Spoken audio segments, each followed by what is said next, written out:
Buenos días a todos. Podéis descansar del pinganillo, un relax. Ante todo, quiero agradecer a la institución a la que represento en este acto, el Colegio Oficial de Ingenieros Técnicos Agrícolas de Almería, pues por haberme elegido para dirigirme a ustedes.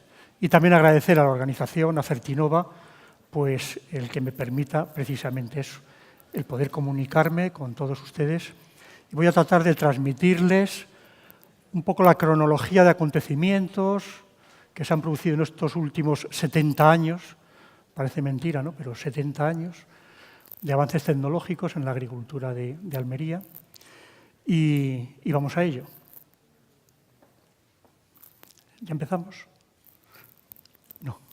Bueno, estamos en el año 1953. El Instituto Nacional de Colonización, después pasó a llamarse IRIDA, establece para Almería el primer plan de puesta en regadío del campo de Dalías, que es esta zona, que en aquel momento se llamaba así, hoy la conocemos más por el poniente almeriense, aunque esto tiene el color verde, pero realmente en las fotografías del año 74 ya había algo de cultivo, no de invernaderos, pero sí había ya una cantidad importante de cultivos al aire libre, en arenados, y el color verde es engañoso, pues parece que las tecnologías para poder discernir pues utilizan distintos tipos de colores, ¿no?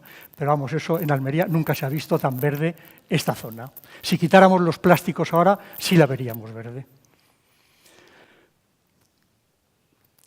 En el año 1970 prácticamente han transcurrido 10 años, porque desde el 53 que se aprueba este plan hasta que realmente se pone en práctica hubo que hacer grandes obras de infraestructura, sondeos, caminos, canales. Así que estaríamos hablando que en 10 años tenemos ya 7.000 hectáreas de cultivo en arenado al aire libre. Tenemos la primera innovación importante para el ahorro del agua. Una innovación que pertenece a esta zona, a la zona costera entre Granada y Almería. Parece ser que desde principios del siglo XX ya se utilizaban estos sistemas en la zona de la Rábita, el Pozuelo, y que algunos de los colonos que vinieron a estos pueblos nuevos de colonización arrastraron y nos trajeron para acá. De tal forma que todo el cultivo que se hace en Almería, excepto los sustratos, se hace en cultivo en arenado. Debido a los fuertes vientos que asolaban la zona y que siguen asolando de vez en cuando, pues había que poner también setos cortavientos, y este sería un típico cultivo en arenado de la época, en la cual un tablar, que sería esta unidad de riego, está protegido por setos cortavientos.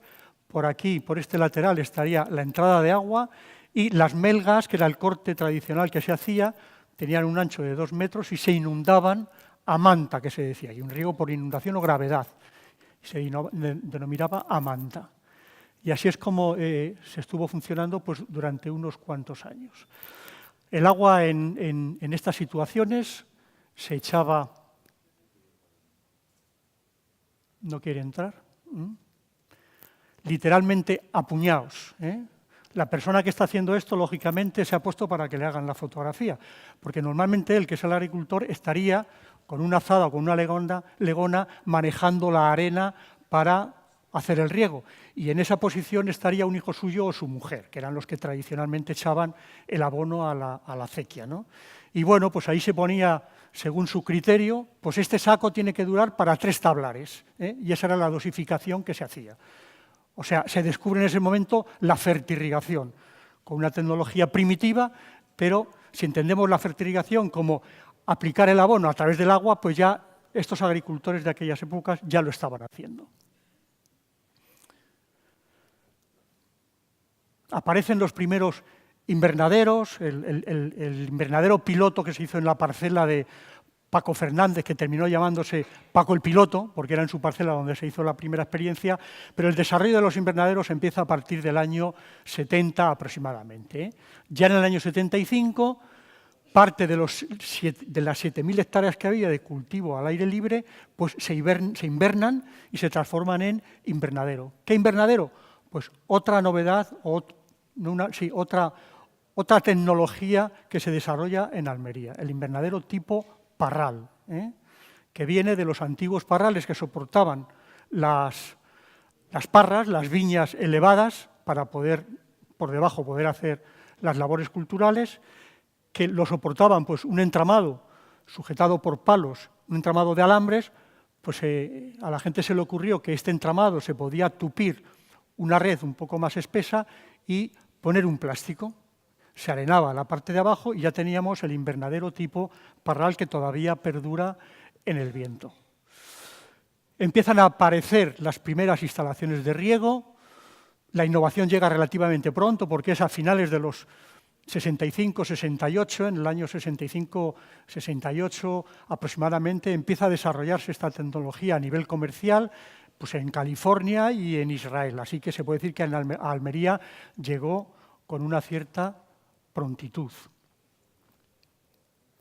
Bueno, algunos hitos que se producen en esta época, pues que en el año 75 precisamente la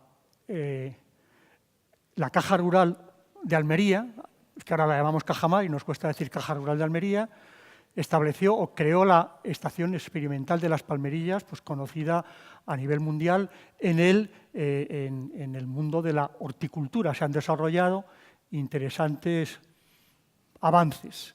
También en el año 79 se creó la Estación de Investigación sobre Cultivos Hortícolas Intensivos del Instituto Nacional de Investigaciones Agrarias, que es el lugar físico en el que ahora está el IFAPA ubicado. En 1978 también se crea el Colegio Oficial de Ingenieros Técnicos, perdón, de Peritos, todavía se llama, e Ingenieros Técnicos Agrícolas de Almería, que es una escisión del Colegio de Andalucía Oriental. Empiezan a formarlo 78 colegiados. A día de hoy somos 1.300 los colegiados que ejercemos la profesión en la provincia de Almería. Hablo de 1.300 que estamos activos. Aunque yo estoy jubilado, pero como ingeniero técnico agrícola sigo activo.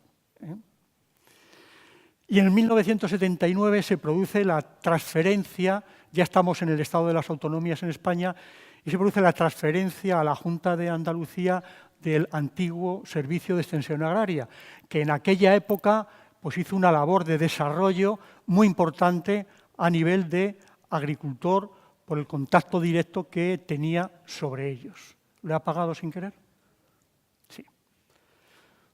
Aquí tenemos un agente de extensión agraria, Francisco Palomares, hemos tenido muchos el placer de haberlo conocido, con un grupo de agricultores, se llamaban planteles. ¿Y qué están mirando estos agricultores?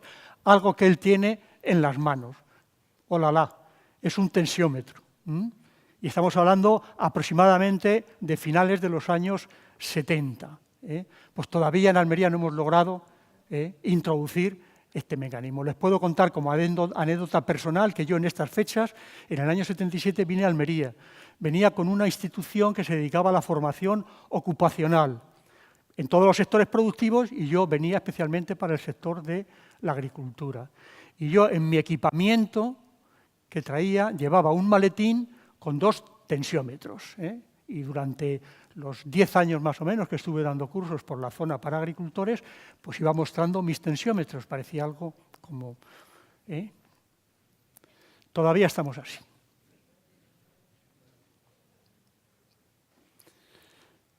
Hemos pasado ya 5 años y hemos doblado las superficies.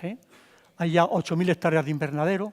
Todavía se hace en arenado al aire libre. No hay una estadística fiable de cómo evoluciona el decaimiento del cultivo al aire libre, pero vamos, por experiencia personal les puedo decir que todavía a principios de los años 90 se veían parcelas que se cultivaban al aire libre. Yo creo que por ahí, yo creo que en el año 95 prácticamente ya nada se regaba al aire, todo eran invernaderos. El riego por goteo ya alcanza un 15% de la superficie. Esta innovación del riego por goteo tuvo un crecimiento relativamente lento. ¿Por qué? Porque el mayor costo, no, por favor, el mayor costo de esta innovación era la construcción de las balsas de almacenamiento del agua. Así que la gente prefería hacer el invernadero y regarlo a pie que gastar dinero todavía en hacer la balsa. Los abonos se aplicaban con la abonadora tradicional, que aquí vemos, todavía se hacía a puñados, quiero decir que el abono se echaba a puñados en la abonadora, no se tenían criterios racionales de aplicación de los abonos, y aparecen las primeras pruebas de los cultivos hidropónicos sin suelo o en sustrato. Hitos, pues en el 1985 hay un informe de evaluación de instalaciones de riego localizado que nos demuestra que las instalaciones de riego adolecen de una calidad muy inferior, sobre todo por la mala calidad de los materiales y de fabricación de los goteros. Y en el 1987 se crea la Escuela Universitaria de Ingenieros Técnicos Agrícolas de Almería, dependiente de la Universidad de Granada. Después, cuando ya se creó la Universidad en Almería, pues se adscribió esta escuela a ella. En los años 90 seguimos creciendo en superficie de cultivo, en superficie de goteo, pero seguimos aplicando los abonos con la tradicional abonadora. El agua tampoco se aporta con criterios técnicos, es un poco a ojo de buen cubero. Generalmente las notas de fertilización o de abonado que se suelen dar al agricultor por parte de los técnicos van expresadas en cantidades por superficie y no se tiene en cuenta, o sea, cada agricultor echa un poco el agua que quiere con una misma nota, ¿no? Lo cual ya nos dice que estábamos adoleciendo de carencias importantes. Ya hay 200 hectáreas de cultivos en sustrato. Al principio empiezan a ponerse distintos tipos de cabezales. Lógicamente, el cultivo en hidropónico necesita de la automatización de la operación de fertirrigación. Entonces, desde los más primitivos, esta es la finca experimental o de ensayos que tuvo Grodan, una finca de 3.000 metros cuadrados, ese era el cabezal que tenían, con bombas hidráulicas. Esta es una tecnología sofisticada que venía de Centro Europa, que era muy cara y bueno, a la gente le costaba un poco. Y esto eran balsas que se tapaban, se construía encima el almacén y el cabezal, y entonces los abonos se aplicaban. O sea, el agua cuando entraba a este depósito se iba echando el abono y ya disuelto se almacenaba. Y por lo tanto solo había que bombear esa solución nutritiva con un sencillo programador de riegos exclusivamente. Bueno, Cajamar, en el año 1990 aproximadamente, publica las primeras fichas de necesidades de agua de los cultivos. Este sí es un hito porque empieza, digamos, a arrojar algo de luz en ese mare magnum de aplicación del agua que cada cual lo hace como Dios le dio a entender. Bueno, seguimos un poco con lo mismo, sigue creciendo los cultivos, cada vez hay más superficie en goteo, aumenta también la superficie de cultivo en sustrato, empiezan a incorporarse los equipos de fertirrigación, la automatización de los equipos de fertirrigación empieza a incorporarse también a los cultivos en suelo, gracias al tirón que produce el hecho de que en sustratos ya se está haciendo. Se empieza también un poco a medir las conductividades de las aguas de riego y de las soluciones nutritivas, aunque esta práctica pues, no termina de generalizarse. Y hay unas tímidas incursiones de los tensiómetros, aprovechando las casas de riego que ponen los cabezales de riego a la gente que cultiva en suelo, pues o les regalan o les invitan a que también pongan esto.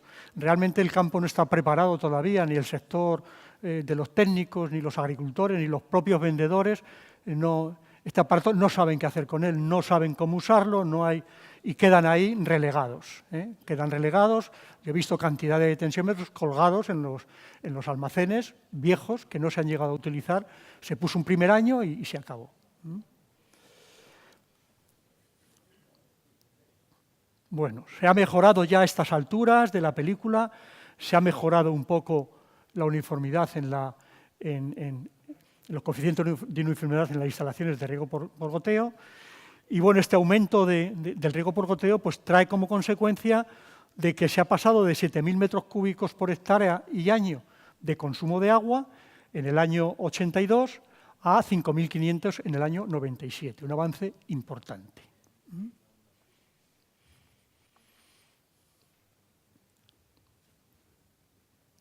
Bueno, el año 2000, que prácticamente ya la cosa está estabilizada, del 2000 a 2017 prácticamente hemos avanzado muy poco. Esas son las superficies, ya todo se riega por goteo. Se ha avanzado poco en el uso de tensiómetros, control de conductividades. Se ve esporádicamente, si uno mira mucho y está un día entero recorriendo invernadero, a lo mejor localiza una sonda de succión. Lo que sí ha llegado a su cenit es la superficie de cultivo en sustratos. Se evalúa que pudo llegar a 5.500 aproximadamente en el año 2007, pero ahí prácticamente es cuando terminamos.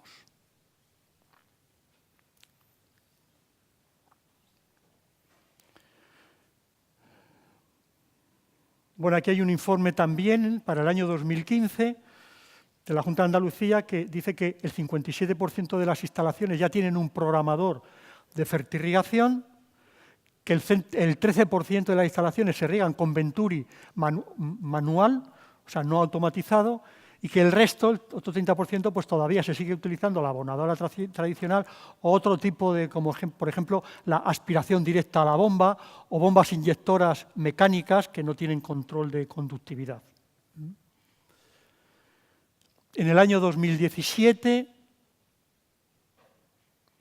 pues incluso ha disminuido la superficie de cultivo en sustratos. Bueno, no se ve. Yo la explicación lógica que le veo, la fundamental, es porque el cultivo en sustratos ha enseñado mucho.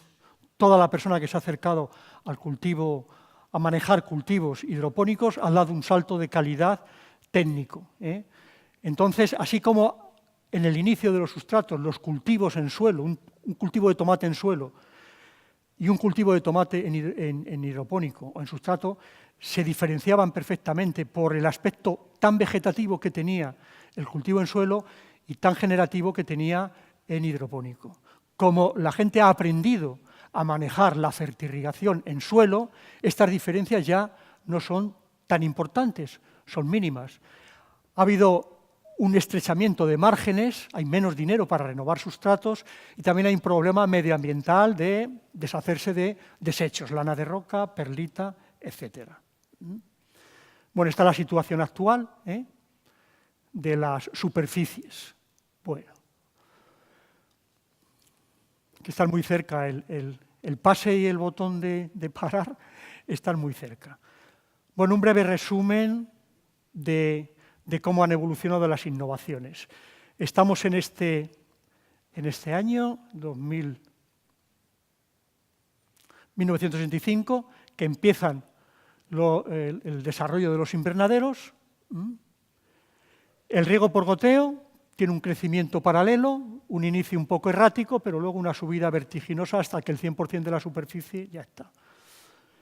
La otra innovación, estamos hablando de aquellas innovaciones que han influido en el correcto manejo del agua.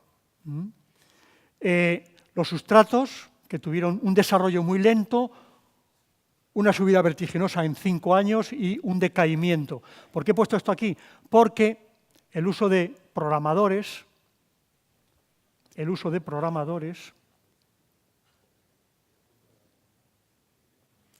si se dan cuenta, el tirón que supuso el cultivo en hidropónico para que en suelo también se pusiera este tipo de... En este punto que empieza el decaimiento del cultivo en sustratos, la puesta de los automatismos de fertirrigación sigue increciendo. ¿Y qué nos falta a nosotros para completar el círculo de un correcto manejo de la fertirrigación? Pues nos faltan los tensiómetros, ahí están, hundidos. Se estima que pueden representar el 10% del total de las superficies manejada con tensiómetros. Y si hablamos de sondas de succión, pues bueno, por poner algo, he puesto el pivotito este. Tenemos básicamente los elementos físicos. el enarenado, el invernadero y el riego por goteo. 3 innovaciones que ahorran agua. Nos falta los aspectos no físicos, nos falta el software, nos falta el conocimiento para manejar correctamente estas tecnologías. De tal forma que lo que hay que hacer es intensificar la difusión, como la que se está haciendo en estas jornadas, tanto a nivel de técnicos como de agricultores. Porque el conocimiento existe en Almería, lo tenemos. Lo tiene para manejar el riego, pues la Caja Rural, Cajamar, tiene mucha información al respecto, son fichas que todos ustedes conocerán. Incluso un programa de software que permite, o bien con datos estadísticos, o bien con datos reales, que se introducen en el programa, hacer los cálculos de necesidades de agua de los cultivos. También la Junta de Andalucía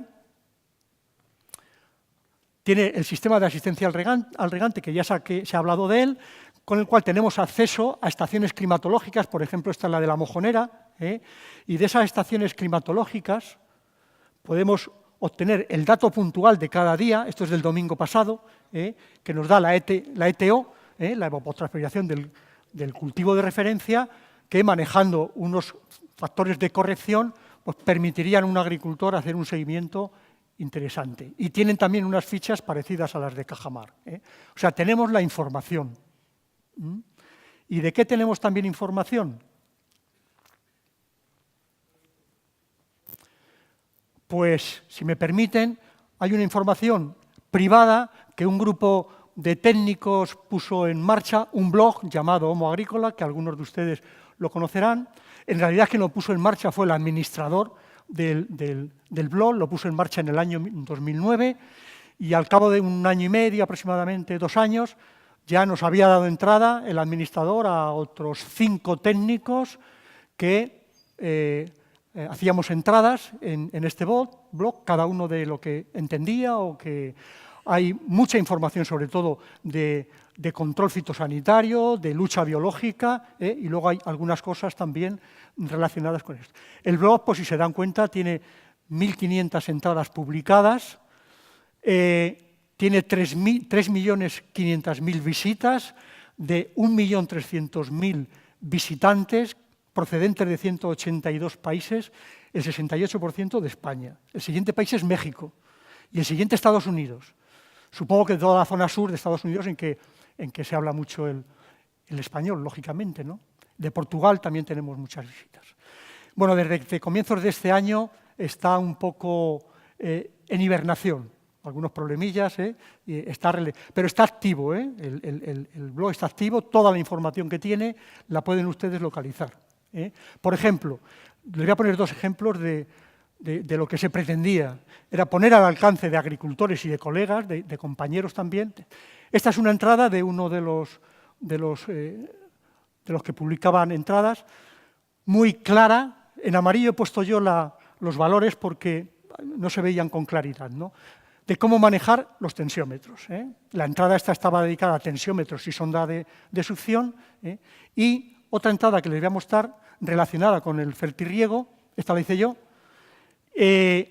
Quería hacer ver a los lectores del blog, a aquel que lo quisiera, ponía el ejemplo de un cultivo que estaba terminándose, que estaba en muy buenas condiciones, entrando en una producción, y lo mucho que se puede obtener por lo poco que nos puede costar. Simplemente un recipiente para recoger agua que nos permita medir la conductividad de la solución nutritiva aportada, por diferencia con la conductividad del agua. Yo priorizo por encima de todo el control del aporte, y con un tensiómetro. Con poco obteníamos mucho. Y eso básicamente es lo que les he querido transmitir. Que con las tecnologías que ahora mismo tenemos, con independencia de las que se están mostrando ahí, que ya llegarán, pero el salto de calidad que nos está faltando en Almería es poner en valor los tensiómetros y las sondas de succión. De momento no necesitamos mucho más para la gran mayoría de los agricultores. Ya nos ha dicho Carlos que la escalera hay que subirla peldaño a peldaño. Pues el primer peldaño es el uso, porque me da miedo, y ya voy a terminar, ahora os lo prometo que termino, me da miedo que de pronto la gente empiece a poner los tensiómetros digitales que dan una señal de riego y me han dicho que ponga que riegue a 15. Y el agricultor que no ha pasado por tener un tensiómetro en sus manos, manipularlo, romperlo, estropearlo, ponerlo, no se va a enterar de lo que está haciendo. Así que tenemos que tener cuidado, que Carlos también ha recalcado mucho, de ir poniendo en manos del agricultor aquella tecnología que es asumible y fácilmente asimilable por él. Muchas gracias.